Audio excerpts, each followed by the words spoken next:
우리의 섬김과 헌신이 마땅한 것이지만 그러나 주께서 이러한 섬김과 헌신으로 인하여서 천국에서 해같이 빛나게 해주실 줄로 믿습니다.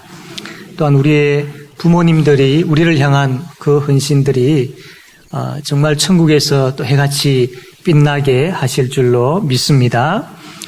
부모를 공경하는 것, 참 이거는 당연한 일이지요. 당연한 것입니다. 그런데 요즘은 부모를 공경하기보다는 공격하는 그런 경우들이 참 간혹 있곤 합니다.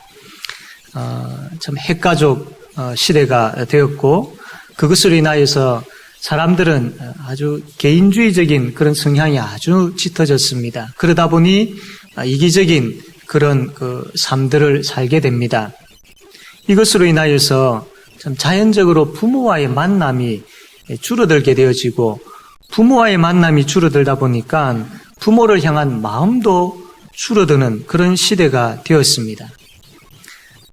어떤 사람들은 바빠서 어쩔 수 없는 상황과 환경이 이래서 어쩔 수 없다라고 이야기하지만 참 그게 정말로 그렇는지에 대해서는 우리가 한번 생각해 보아야 할 것입니다.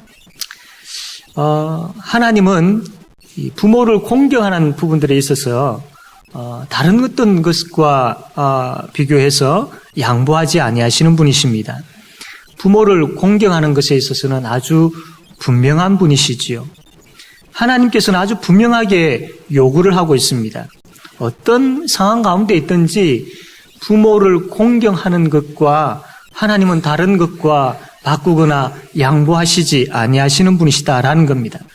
원인이 있습니다. 왜냐하면 구원받은 자가 부모를 공경하는 것은 합당한 것이고 당연한 것이기 때문입니다.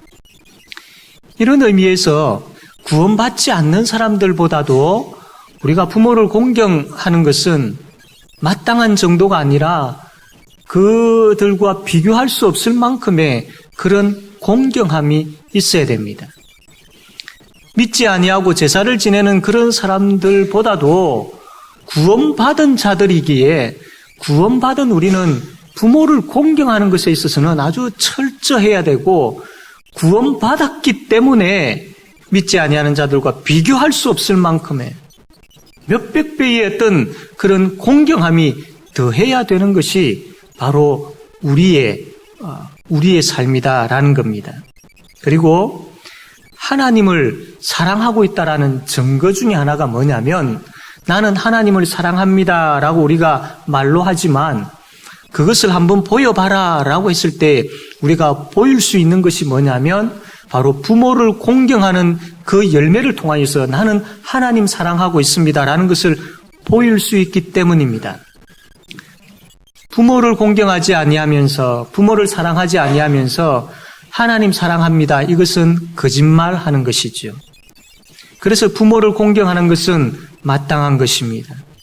그리고 또 한 가지 왜 부모를 공경해야 하느냐면 하나님께서 온 우주 만물을 창조하실 때에 창조 질서를 주셨습니다. 가정을 만드신 하나님께서 그 가정 안에 질서를 주셨습니다. 그래서 이 질서가 하나님께서 세우신 질서가 잘 유지되어질 때에 가정이 화평하게 세워지고 가정이 화평하게 세워져야 이 사회가 바로 세워지고 나라와 민족이 바로 세워지고 교회가 바로 세워질 수 있기 때문입니다. 그래서 창조 질서의 원리에 따라서 우리는 부모를 공경해야 하는 것입니다. 그렇다면 하나님이 세우신 이 가정 질서를 세우기 위해서 어떻게 해야 되겠습니까? 이 시대는 이미 이 가정의 질서가 많이 무너져 버렸습니다. 아담이 범죄한 이후에 불순종의 길을 걸어가고 있는 이 세상은 이미 가정의 질서가 많이 파괴되어져 있습니다. 그러나 예수 그리스도로 말미암아 새로운 피조물이 된 우리는 가정의 질서, 하나님께서 원래 주셨던 그 가정의 질서를 세울 수 있어야 됩니다. 가정의 질서를 세우기 위해서 어떻게 해야 됩니까? 첫 번째로 부모는 하나님 주신 권위를 가지고 자녀들에게 하나님을 가르쳐야 합니다. 이 권위라는 말이 있죠. 이 권위라는 말이 무슨 뜻이냐면 아랫사람을 돌보고 보호해야 할 책임이 있는 자들에게 하나님이 주신 자격, 이게 바로 권위입니다. 이런 의미에서 하나님이 주신 권위를 가진 부모는 자녀들을 돌보고 보호해야 할 책임이 있는 사람들이다라는 겁니다. 그래서 에베소서 6장 4절 말씀 보면 또 아비들아 너희 자녀를 노엽게 하지 말고 오직 주의 교훈과 훈계로 양육하라 라고 했습니다. 부모를 공경하라라는 그 말씀은 먼저 부모가 받아야 됩니다. 그리고 그 말씀 앞에서 하나님께서 나에게 부모로서의 권위를 주셨구나. 그 권위를 주신 이유는 자녀들을 주의 교훈과 훈계로 양육하라고 하나님을 가르치라고 나에게 권위를 주셨구나라는 것을 알고 부모에게 주어진 책임은 자녀들에게 하나님을 가르쳐야 된다라는 것을 기억하셔야 됩니다. 그래서 부모를 공경하라라는 이 말씀 앞에서 부모들은 자녀들에게 하나님의 말씀을 하나님을 가르칠 책임이 있다라는 것을 분명히 인식하셔야 됩니다.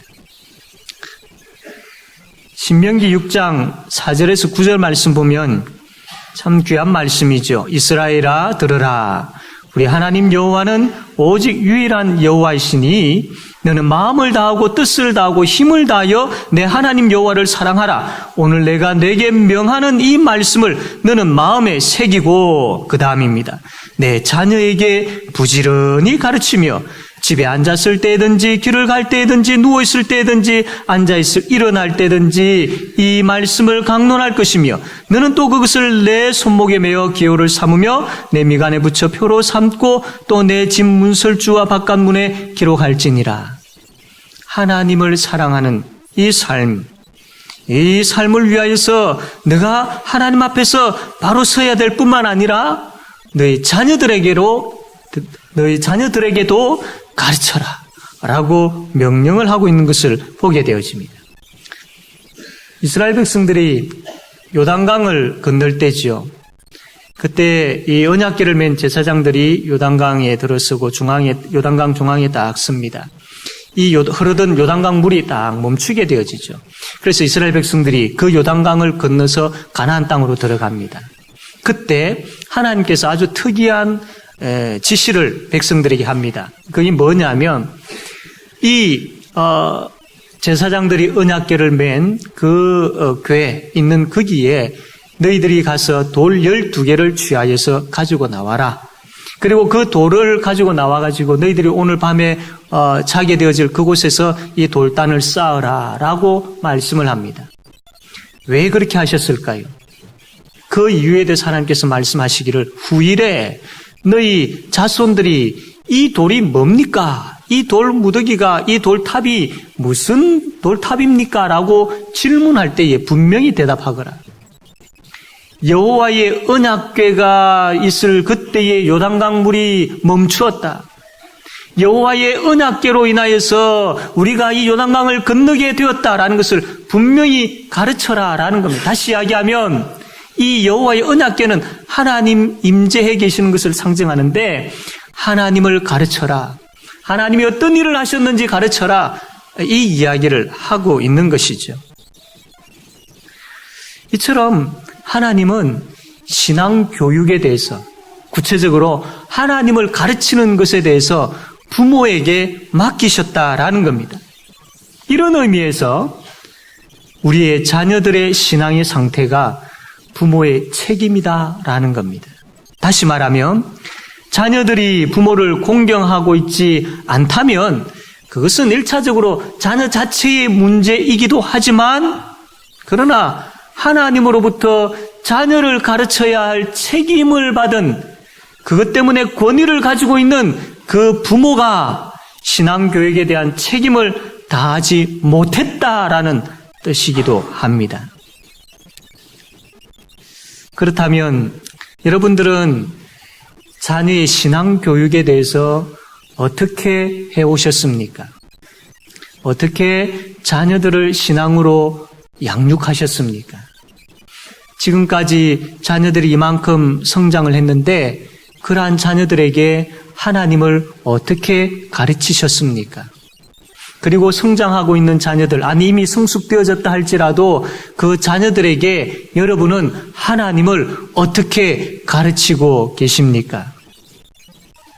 만약에 저를 비롯하여서 우리 모든 성도들이 자녀들에게 하나님을 가르치지 않고 있다는 것은 만약에 그렇다면 너무나도 심각한 문제입니다.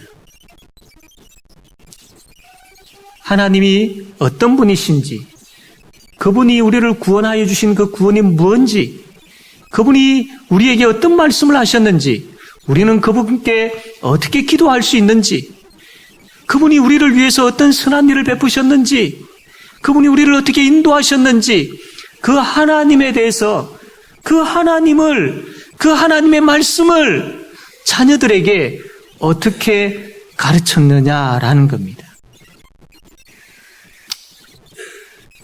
이러한 책임을 다하지 않고 자녀가 부모를 공경하기를 바란다든지, 이러한 책임을 다하지 않고 자녀가 신앙생활을 잘 하기를 바란다는 것은 이것은 맞지 않는 것이고 잘못된 것이지요. 지금이라도 늦지 않았습니다. 하나님을 어떻게 가르칠 것인가에 대해서 부모는 늘 생각해야 됩니다.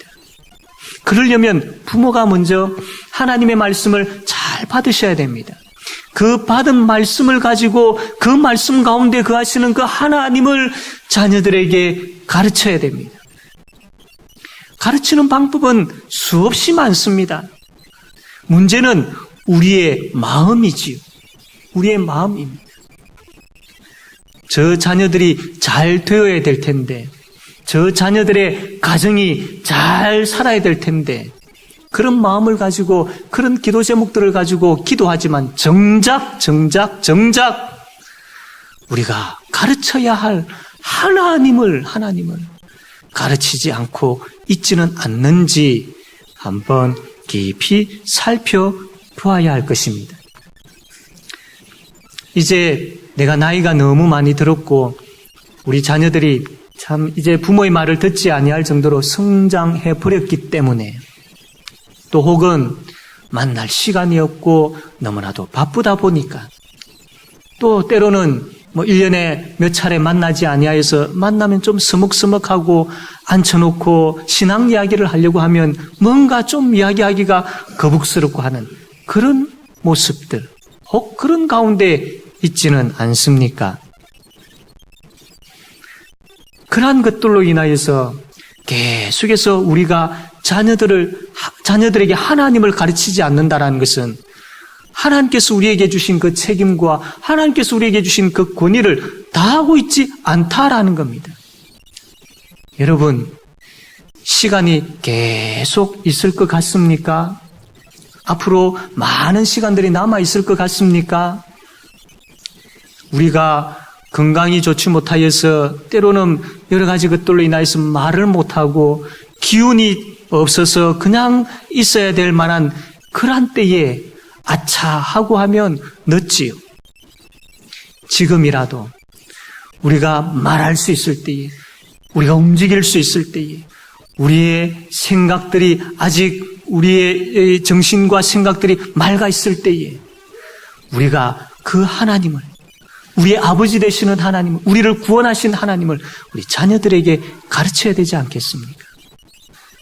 자녀들이 더 이상 세상에 물들기 전에, 자녀들의 그 심령이 세상으로 인하여서 굳어지기 전에 우리가 가르쳐야 되지 않겠습니까? 참 이게 쉽지 않지요. 어떻게 가르칠 수 있겠습니까? 여러 가지 많은 참 방법들이 있을 수 있습니다. 그래서 우리는 하반기부터 축복의 식탁이라는 그러한 내용들을 가지고 우리 교회에 적용을 하려고 합니다. 어떤 특별한 것은 아닙니다. 이것은 일주일에 한 번씩 온 가족이 함께 식탁에 둘러앉습니다. 그리고 간단한 다가를 통해서 서로 이야기를 나누는 가운데에 아주 중요한 것은 아버지가 그 자녀에게 축복 기도를 하는 겁니다. 그리고 어머니도 그 자녀에게 축복 기도하는 겁니다. 그게 축복의 식탁입니다. 그리고 아울러서 중요한 것은 그 주에 들었던 하나님의 말씀을 나누는 겁니다. 이 말씀을 통해서 나는 이 하나님의 은혜를 경험하게 되어졌고 내가 살아가는 가운데 이 말씀이 구체적으로 이렇게 나타났고 하나님께서 나에게 이렇게 역사하셨다라는 그 하나님을 증거하는 겁니다. 그 하나님을 그 시간을 통해서 가르치는 겁니다. 그 시간이 그렇게 길지는 않을 겁니다. 이러한 시간들을 통하여서 우리의 자녀들과 함께 하나님을 알아가게 되어지고 하나님을 나타내는 그런 식탁을 만들자. 그 하나님이 아버지에게 어머니에게 주신 그 권위를 가지고 자녀들을 축복하자. 그 시간들입니다. 실은 이러한 것들이 이러한 게 어떤 프로그램이나 운동으로 이렇게 되어져서는 안 됩니다. 왜? 자연스럽게 이 믿음의 가정은, 신앙의 가정은, 복음의 가정은, 생명의 가정은, 예수 믿는 가정은 이게 자연스럽게 되어야 했던 거예요. 그러나 이게 되어지지 아니하니까, 이것을 하지 않으니까 이러한 것을 통해서라도 우리가 하자라는 겁니다. 그래서 참 이것을 할 때 처음에는 좀 어색할 겁니다. 서먹서먹할 겁니다. 자녀들이 쉽게 동의하지 않을 수 있습니다. 또 부모로서 부담이 될 수도 있고 서로의 시간 맞추기가 힘들 겁니다. 그러나 억지로라도 해봅시다. 아니, 억지로라도 해야 하는 겁니다. 마땅히 가정에 있어야 할, 마땅히 가정에 있어야 될 부분들인데 지금까지 우리가 하지 않은 것이었죠. 이러한 축복의 식탁을 통해서 가정이 회복되어져야 됩니다. 부모의 권위가 회복되어져야 됩니다. 자녀의 순종이 회복되어져야 됩니다. 이러한 축복의 식탁을 통해서 그 가정에 하나님 나라가 회복되어져야 됩니다. 이럴 때에 이러한 시간들을 통해서 하나님께서 역사하시는 것을 경험해 보시기를 바랍니다. 이러한 시간들을 통하여서 정말로 우리의 가정, 특별히 우리의 자녀들에게 하나님께서 어떻게 복을 내려주시는지를 보시기를 바랍니다. 우리가 지금 교육자들이 준비를 하고 있습니다. 이 축복의 식탁 하반기부터 시작을 할 텐데 우리가 기대하면서 기도하면서 같은 마음을 가지고 하나님께서 어떻게 역사하실지 같이 기대하고 같이 사모하면서 그렇게 준비해 나갔으면 참 좋겠습니다. 그래서 이러한 시간들을 통하여서 정말로 서로를 알아갈 뿐만 아니라 하나님을 바로 알게 되어지고 하나님 중심의 가정으로 세워지는 그런 역사가 우리 모든 성도들의 가정에 충만하게 되어지기를 바랍니다. 하나님이 만드신 이 가정의 질서를 세우기 위해서는 어떻게 해야 되겠습니까? 두 번째로는 자녀는 부모의 권위에 적극적으로 순종해야 합니다. 자녀는 부모를 공경해야 함에도 불구하고 부모를 잘 공경하지를 않습니다. 저도 그 부분에 속한 자임을 고백합니다. 우리는 부모를 공격하지 않는 것만으로도 만족하고 있습니다. 부모에게 잘은 못하지만 그래도 어느 정도 하고 있다라고 생각하고 있습니다. 이 세대가 워낙 악하여져서 자녀들이 부모를 해치고 함부로 대하는 모습을 보다 보니 나는 저런 짓 하지 않고 있다라는 것으로 인하여서 그래도 나는 저런 것 하지 않는데 저런 짓을 하지 않는데 라고 생각하며 만족하고 잘하고 있다라고 착각하고 있습니다. 그러나 아닙니다. 그렇지 않습니다. 부모 공경은 소극적인 것이 되어서는 안 됩니다. 적극적이어야 됩니다. 왜냐하면 신명기 5장 16절에 보니까 너는 내 하나님 여호와께서 명령한 대로 내 부모를 공경하라. 하나님의 명령이기 때문입니다.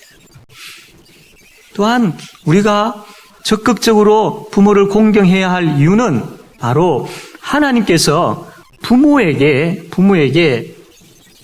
권위를 주셨습니다. 어떤 권위를 주셨느냐면 하나님을 대리하는 권위를 부모에게 주신 것이죠. 앞에서 이야기한 것처럼 그 하나님을 대리하는 그 부모를 공경한다는 것은 바로 하나님을 공경하는 것이 되고 하나님을 사랑하는 것이 되기 때문입니다. 반대로 이야기하면 부모를 공경하지 않는 것은 하나님을 대항하는 것이 된다라는 겁니다. 그래서 우리는 소극적이 아니라 적극적으로 부모를 공경해야 합니다. 또 우리가 적극적으로 부모를 공경해야 하는 이유는 부모를 공경하지 않는 자에게 하나님의 심판이 있기 때문입니다. 출애굽기 21장 15절 말씀 보면 자기의 아버지나 어머니를 치는 자는 반드시 죽일지니라. 21장 17절에 자기 아버지나 어머니를 저주하는 자는 반드시 죽일지니라. 신명기 21장 18절 21절 사람에게 완악하고 패역한 아들이 있어 그의 아버지의 말이나 그의 어머니의 말을 순종하지 아니하고 부모가 징계하여도 순종하지 아니하거든. 그 다음에 그 성읍의 모든 사람들이 그를 돌로 쳐 죽일지니라. 무섭지 않습니까? 하나님은 부모를 공경하지 아니하는 자에게 이렇게 단호하십니다. 이렇게 무서운 분이십니다. 그렇다면 어떻게 우리가 적극적으로 부모를 공경할 수 있겠습니까? 첫 번째로는 대화입니다. 대화. 별것 아닌 것 같지요. 그러나 참 귀중한 겁니다. 어른들을 대상으로 이 조사를 했는데 어른들이 제일 걱정하고 제일 무서워하는 것이 뭐냐라는 질문에 외로움이라고 합니다. 사람들이 자기를 찾아주지 않는 것, 그것으로 인하여서 혼자 외로이 있는 것, 이게 제일 무섭다고 합니다. 제일 겁이 난다고 합니다. 요즘은 TV나 핸드폰으로 인하여서 가족 간의 대화가 많이 사라졌죠. 참 아주 심각합니다. 같은 공간에 있어도 마치 이 벽을 쌓아놓은 것처럼 그런 이 가정이 되어버렸습니다. 이런 것들로 인하여서 참 서로가 점점 멀어지게 되어지죠. 대화가 없다 보니까 서로의 마음을 알 길이 없습니다. 대화가 없다 보니까 부모가 뭘 원하는지를 모르는 거예요. 그래서 대화가 필요합니다. TV나 핸드폰이나 이런 것으로 인하여서 내 편하게 내 시간들, 내 개인적인 시간들 가지고 어떻게 보면 참 편할 수 있지요. 그러나 그렇지 않습니다. 결국 가서는 그러한 것들로 인하여서 갈등이 일어나게 되어지고 불화가 일어나게 됩니다. 지금 부모와 자녀 간에 있어서 제일 필요한 것은 대화입니다. 대화가 있어야 부모가 뭘 원하는지를 알 수 있고 거기에 대해서 순종할 수 있습니다. 대화를 잘 하지 않다가 이제 참 나도 한번 해보자라고 했을 때 잘 안 될 겁니다. 뭔 말을 해야 될지 수년 동안 수십 년 동안 참 다정다감하게 이야기해 본 적이 없는데 어떻게 자연스럽게 앉아가지고 처음부터 이야기 되어질 수 있겠습니까? 참 이제는 부모를 만나면 그러지 말아야지 결단하고 다짐하고 막상 또 가서 만나면 아무 이야기하지 아니하고 때로는 한마디씩 하게 되어지면 또 내 속에 화를 참지 못하고 내뱉고 오기도 하면서 아이고 내가 그러지 말았어야 하는데 후회한 그런 일들이 없으십니까? 이 잘 안 되지만 그러나 시도하셔야 됩니다. 그러나 하셔야 됩니다. 그래서 조금 더 자주 전화를 드리고 그 대화가 이제 조금 더 점점점 더 길어져 가는 그게 필요하지요. 이 대화에 대한 노력이 필요합니다. 성령 하나님께서 우리에게 참 역사하심으로 우리가 그 성령의 열매를 맺는 가운데에 그 성령의 열매를 가지고 부모와 대화를 하셔야 됩니다. 그 첫 시작이 어렵다 하더라도 하셔야 됩니다. 온전히 우리가 성령 하나님의 역사하심 가운데에 녹아나게 되어지고 그 성령 하나님의 인도하심 가운데 무릎 꿇게 되어지고 그 성령 하나님께서 역사하실 때에 그 열매로 부모와의 대화 가운데서 그 열매를 보게 되어질 줄로 믿습니다. 또한 우리가 적극적으로 부모를 어떻게 공경할 수 있느냐 하면 두 번째로 부모의 생계를 책임지는 것입니다. 자녀는 부모의 생계를 책임져야 할 의무가 있습니다. 이제 나이가 많아서 스스로 생활하게 되어질 능력이 없는 그러한 부모님들, 그 부모님들을 향하여서 우리가 할 수 있는 부분들을 생각하셔야 됩니다. 적극적으로 어떻게 도울 것인지를 생각하셔야 됩니다. 한 예로 월급을 받으면 제일 먼저 하나님 앞에 11조를 그 다음에 부모에게 참 용돈을 이렇게 참 잘 준비하여서 드릴 수 있어야 됩니다. 물론 우리의 형편이 참 좋으면 많이 드리면 참 좋겠지만 그렇지 못한다 하더라도 우리의 정성이 담겨있는 그 드림이 있어야 됩니다. 그래서 부모를 공경하는 것이 마음으로만 아니라 우리의 실제적인 삶 가운데 그 부모를 도울 수 있는 그 부모를 공경하는, 섬기는 그런 모습이 현실에 있어서도 필요하다라는 겁니다. 그래서 부모의 생계를 책임질 줄 아는 그 자녀의 모습이 바로 부모를 공경하는 모습입니다. 세 번째로 적극적으로 부모를 공경할 수 있는 것은 바로 인내와 기도입니다. 참 부모를 공경하라라는 말을 많이 듣기는 하는데 부모와의 관계가 좋지 아니하는 사람들이 간혹 있을 수 있지요.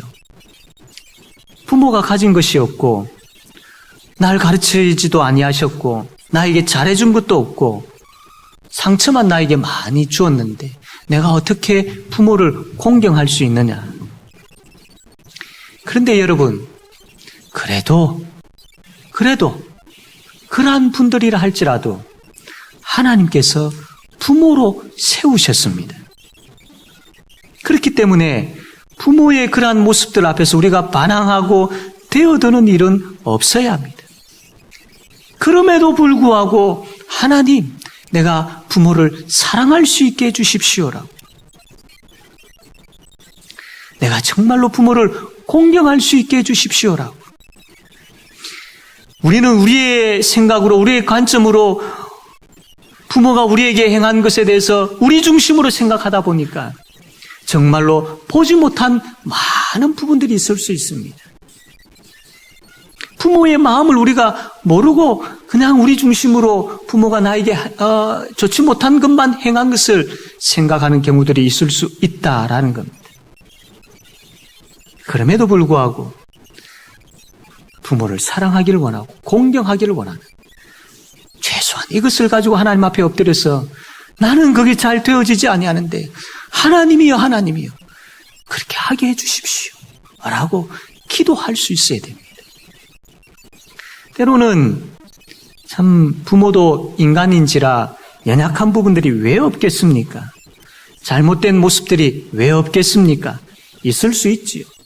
그렇다고 대항할 것이 아니라 정말로 이 부분들이 하나님 앞에서 고쳐지기를 기도하며 인내하며 기다릴 줄 알아야 됩니다. 이러한 부분들이 회복되어지기를 눈물로 기도하며 하나님 앞에 맡기고 기다릴 줄 알아야 됩니다. 그러면서 우리가 변함없이 잃어버리지 아니하고 가져 있어야 될 마음은 공경하는 마음, 부모를 공경하는 마음입니다. 그래서 인내와 기도로 적극적으로 부모를 공경하려고 힘쓰는 그런 자녀들이 되어야 할 것입니다. 그 가운데 성령 하나님께서 놀랍게 역사하여 주실 줄로 믿습니다. 지금까지 내가 가지고 있었던 그 마음들, 생각들을 성령 하나님께서 어루만지셔서 회복케 하시고 바꾸어 주실 줄로 믿으시기를 바랍니다. 마지막으로 부모를 공경하는 자에게 장수와 번영의 약속이 있습니다. 에베소서 6장 1절 2절 말씀인데 우리 한번 다 같이 한번 읽어봅시다. 에베소서 6장 1절 2절 앞에 보고 읽겠습니다. 시작.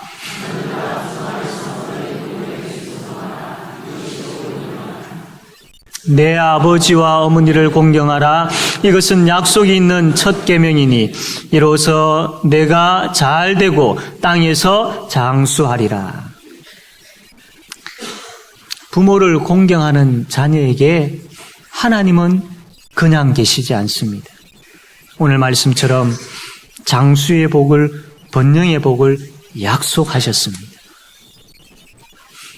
부모를 공경하는 자에게 하나님은 기뻐하시며 즐거워하시며 약속하신 그 복을 그 자녀에게 부어주십니다. 여러분 믿으십니까?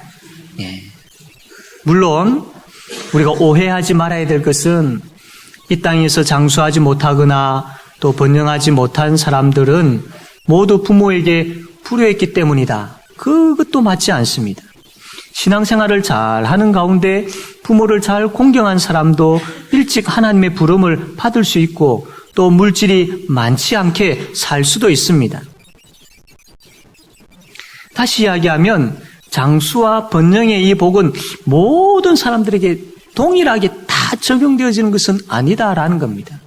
이 에베소서에서 말씀하고 있는 이 장수와 번영의 복은 일반적인 것이다라는 겁니다. 일반적인 것이다. 이러한 전제하에서 부모 공경, 부모를 공경하는 것은 약속이 있는 하나님께서 복을 주시겠다라고 약속하고 있는 바로 그 말씀, 첫 계명입니다. 여러분, 우리가 이 복 때문에 이 복을 받아야지, 이 복이 목적으로 삼고 부모를 공경한다면 그것은 어떻게 보면 형식적인 공경이 될 수 있겠죠. 그러나 진심으로 하나님 사랑하는 가운데 하나님께서 권위자로 세우신 그 부모를 사랑하며 공경할 때에 주께서 우리에게 참 귀한 그 복 하나님께서 베풀어 주신다라는 것을 잊지 마시기를 바랍니다. 그래서 부모 공경을 통해 가지고 이 약속의 복을 누리는 여러분과 여러분의 자녀들 되어지기를 바랍니다. 이제 말씀을 맺겠습니다. 부모를 공경하라. 이 말씀은 먼저 부모에게 적용되어져야 됩니다. 부모에게는 자녀에게 하나님을 가르칠 책임이 있습니다. 주 안에서 자녀를 양육한 하나님이 어떤 분이신지, 하나님께서 나에게 어떻게 역사하셨는지, 하나님 그분이 어떻게 구원하셨는지, 하나님 그분이 지금도 어떻게 역사하고 계시는지를 분명하게 가르치고 또 가르쳐야 돼요. 그리고 부모를 공경하라라는 말씀은 자녀가 들어야 할 말씀입니다. 하나님의 명령임을 명심하고 대화를 통하여서, 물질을 통하여서, 인내와 기도를 통하여서 적극적으로 부모를 공경할 수 있어야 됩니다. 어버이 주일을 맞이하여서 우리가 이 말씀을 듣기는 합니다만 하루 듣고 하루 다짐하고 하루 끝내버릴 말씀이 아닙니다. 하나님 앞에서 이제 우리가 다시 한번 이 말씀에 비추어서 결단하고 결심하여서 정말로 어떻게 부모를 공경할 것인지, 그리고 어떻게 자녀를 양육할 것인지 이제 시작이 되어야 할 것입니다. 그래서 조금씩 내 자신이 변하고 우리의 자녀들이 변하고 우리의 부모가 변하고, 그래서 우리의 가정이 하나님께서 세우신 바로 그 질서대로 세워져가는 그 큰 은혜와 복이 여러분의 가정 가운데 충만하게 되어지기를 바랍니다. 아멘.